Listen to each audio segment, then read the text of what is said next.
तो बड़ी खबर भारत नेपाल को लेकर आ रही है, जहां पर हिंसा पर भारत के प्रधानमंत्री नरेंद्र मोदी का पहला बयान सामने आया है।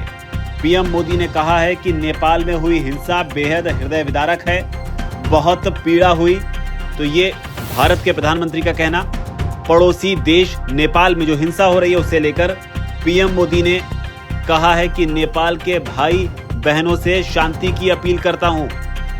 तो ये पहला मौका है जब इस हिंसा को लेकर प्रधानमंत्री मोदी ने बयान दिया है। ऐसे दौर में जब केपी शर्मा ओली इस्तीफा दे चुके हैं, इसके बावजूद नेपाल में हिंसा थमने का नाम नहीं ले रही। इससे पहले बताया जा रहा था कि ओली के इस्तीफे की मांग की वजह से ये हिंसा नहीं रुक रही है, लेकिन इस्तीफे के बाद भी जब लगातार हिंसा जारी है, तो ऐसे में भारत के प्रधानमंत्री ने अब बड़ी अपील की है।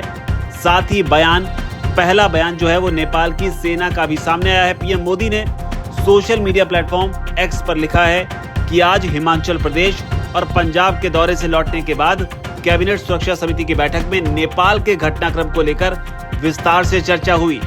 पीएम मोदी ने साथ ही कहा कि नेपाल में हुई हिंसा हृदय विदारक है। ये जानकर बहुत पीड़ा हुई कि इसमें अनेक युवाओं की जान गई है। साथ ही पीएम ने यह भी कहा, नेपाल की स्थिरता, शांति और समृद्धि हमारे लिए अत्यंत महत्वपूर्ण है। तो पीएम मोदी का बड़ा बयान। मैं नेपाल के अपने सभी भाई बहनों से विनम्र अपील करता हूं कि वे शांति व्यवस्था बनाए रखें। पीएम मोदी के इस बयान के मायने इसलिए भी अहम हो जाते हैं क्योंकि भारत का नेपाल से सीधा संबंध है। सीमा पर भी जो जानकारी है उसके मुताबिक आसानी से आवाजाही होती है और यही वजह है कि उत्तर प्रदेश में भी अब हाई अलर्ट पर सुरक्षा व्यवस्था जो है वो आ गई है। इसे लेकर जो एडीजी हैं लॉ एंड ऑर्डर के अमिताभ यश, उनका भी बयान सामने आया है। लेकिन उधर नेपाल में हिंसा को लेकर बालेन शाह का भी बड़ा बयान सामने आया है, जो कि एक मुख्य चेहरा जो है वो माने जा रहे हैं इस हिंसात्मक आंदोलन के बीच, जिन्हें माना जा रहा है कि वो प्रधानमंत्री पद संभाल सकते हैं नेपाल के लिए। उन्होंने कहा है कि जब तक संसद भंग नहीं होगी तब तक कोई वार्ता नहीं होगी। तो लगातार ये जानकारी की हिंसा क्यों नहीं रुक रही है, तो उसमें बालेन शाह के इस बयान को अहम माना जा सकता है। उन्होंने प्रदर्शनकारियों से भी अपील की है कि नेपाली सेना के साथ बातचीत के लिए वो तैयार रहें, लेकिन उससे पहले संसद को भंग करना होगा। तो ये बड़ा बयान बालेन शाह का। इसके अलावा नेपाल की सेना की ओर से जो रिएक्शन आया है, पहला रिएक्शन, क्योंकि इससे पहले नेपाल की सेना ने ही पीएम ओली से ये अपील की थी, ये मांग की थी कि वो इस्तीफा दें, इसके बाद ही स्थिति को संभाला जा सकता है। लेकिन फिलहाल इस्तीफे के बाद भी स्थिति नहीं संभल रही है। नेपाल की सेना की ओर से वीडियो जारी कर जो सेना प्रमुख हैं जनरल अशोक राज सिगदेल, उन्होंने संदेश जारी किया है। उन्होंने कहा है कि नेपाल के इतिहास से ही सेना कठिन परिस्थितियों में भी नेपाल की स्वतंत्रता, संप्रभुता, क्षेत्रीय अखंडता, स्वतंत्रता, राष्ट्रीय एकता और नेपाल की जनता से सुरक्षा के लिए प्रतिबद्ध रही है।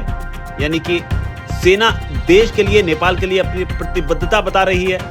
साथ ही उन्होंने ये भी कहा कि नेपाल में चल रहे आंदोलन के दौरान हुई जान माल की अपूरणीय क्षति पर हम गहरा दुख व्यक्त करते हैं। तो ये आर्मी चीफ का बयान है नेपाल के। साथ ही वो ये भी कह रहे हैं कि कुछ समूह इस संकट का फायदा उठाकर नागरिकों और सार्वजनिक संपत्ति को भारी नुकसान पहुंचा रहे हैं। तो ये बयान इसलिए भी अहम है क्योंकि लगातार रिपोर्ट्स आ रही हैं जिसमें रेप जैसे मामले भी सामने आ रहे हैं कि हिंसा का फायदा उठाकर रेप भी किए जा रहे हैं, बैंकों को लूटा जा रहा है। इसके अलावा जो जेलें हैं उन्हें तोड़कर कैदी भी फरार। तो पूरी तरीके से नेपाल में अराजकता का माहौल जो है अपने चरम पर पहुंचता हुआ, लेकिन यह अराजकता हिंदुस्तान न पहुंचे, इसे लेकर जो उत्तर प्रदेश के एडीजी हैं अमिताभ यश, उन्होंने कहा है कि किसी भी आकस्मिक स्थिति से निपटने के लिए नेपाल से सटे यूपी के जिलों में अतिरिक्त पुलिस बल तैनात किए गए हैं। तो मतलब भारत भी सीमा पर हाई अलर्ट है। साथ ही उन्होंने ये भी कहा है कि सीमा पर निगरानी जो है वो बढ़ा दी गई है। पुलिस नेपाल से संबंधित संवेदनशील सामग्री के लिए सोशल मीडिया पर कड़ी निगरानी रख रही है और आवश्यकता पड़ने पर तत्काल कार्रवाई की जाएगी। तो ये भारत की ओर से जो एडीजी हैं उत्तर प्रदेश के अमिताभ यश, उन्होंने ये बयान दिया है। हालांकि आपको याद दिला दें कि नेपाल में हिंसा सोशल मीडिया पर लगे बैन के बाद भड़की, जिसमें माना गया कि जिस तरह से नेपो किड्स जो हैं या जो अमीर होते जा रहे हैं, नेता और नेताओं के बच्चे जिस तरीके से दिखाई दे रहे हैं कि किस तरीके से जो गरीब है वो गरीब होता जा रहा है, इसकी वजह से लोगों में आक्रोश फैला, जिसके बाद इस तरह की हिंसात्मक कार्रवाई जो है वो देखने को मिल रही है। लेकिन अब भारत के प्रधानमंत्री ने भी अपील की और भाई बहन कहकर ये अपील की है, खासतौर पर तब जब नेपाल को माता सीता का मायका माना जाता है। इस लिहाज से भी भारत और नेपाल का जो संबंध है वो बेहद अहम है। रोटी और बेटी का संबंध जो है नेपाल और भारत के बीच कई बार कहा जाता है, और कई बार कहा जाता है कि नेपाल एक छोटे भाई की भूमिका में भारत के साथ रहता है। लेकिन अब जब नेपाल जल रहा है, ऐसे में भारत की ओर से भी अपील की गई है, प्रधानमंत्री मोदी की ओर से अपील की गई है कि शांति बनाए रखें। जो हिंसा हो रही है वो हृदय विदारक है। इस पूरे घटनाक्रम पर आपकी क्या राय है, नीचे अगर कमेंट सेक्शन जरूर लिखें। धन्यवाद।